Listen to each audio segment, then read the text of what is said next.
Welcome to lesson 4, and we are looking at the sermon, which I have broken into two parts. And the lesson objective here is that you should be able to understand the preparation and composition of all types of sermons.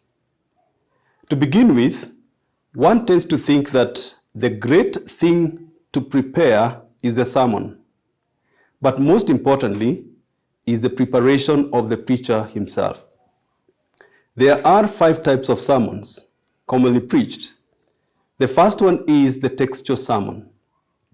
This is a sermon that is based on one text or short passages of scripture. And one's ability to deal with the text and the subject derived from it, it must be taken into consideration. The nature of your text is another consideration. Your text should therefore be, number 1, biblically authoritative. It should harmonize with what the Bible says. Again, it should form a complete statement of truth.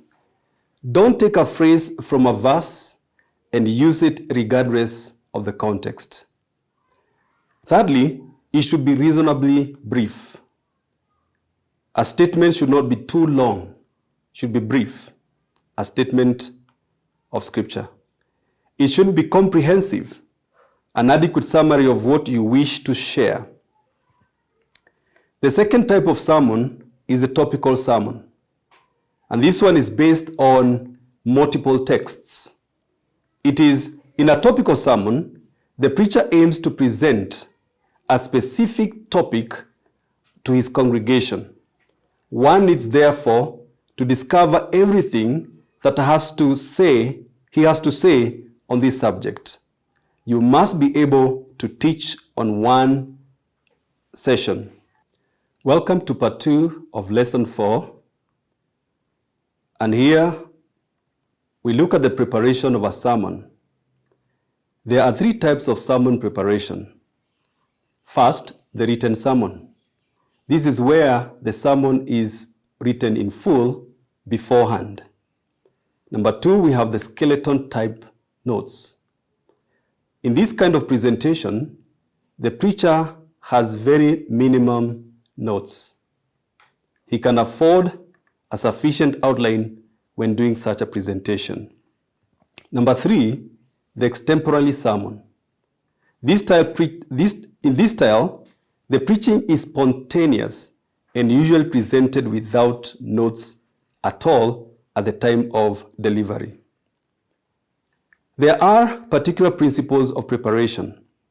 1, you must become a constant reader of Scripture, the Word of God, because the Word of God is the greatest quarry you have.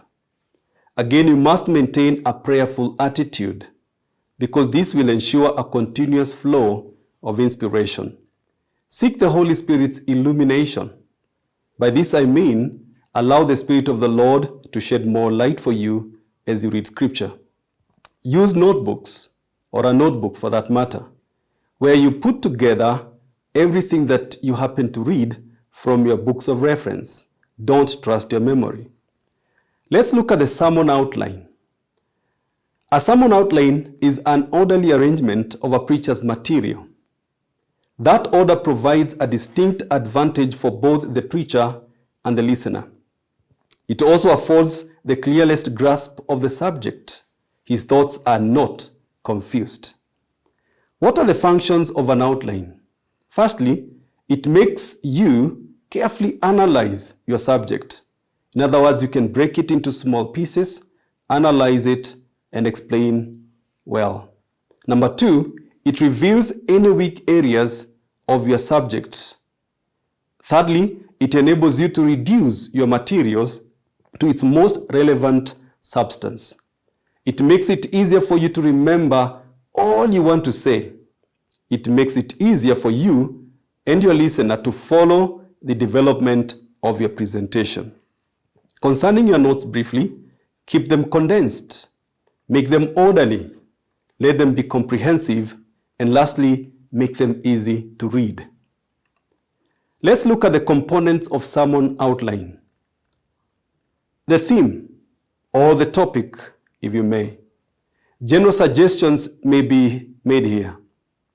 Number one, know your theme thoroughly. Make sure that you're well versed with the theme of your subject.